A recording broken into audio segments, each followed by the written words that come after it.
Magpakumbaba tayo sa harap ng Panginoon at huwag mawalan ng pag-asa. Kapag sinampal ka sa isang pisngi, ibigay mo pa ang kabila at tanggapin mo rin ang pangungutya ng iyong mga kaaway.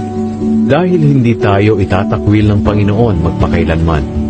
Pero kahit nagpaparusa siya, ipinapakita pa rin niya ang kanyang habag at ang napakalakit walang hanggan niyang pag-ibig sa atin. Dahil hindi siya natutuwa na tayo'y saktan o pahirapan.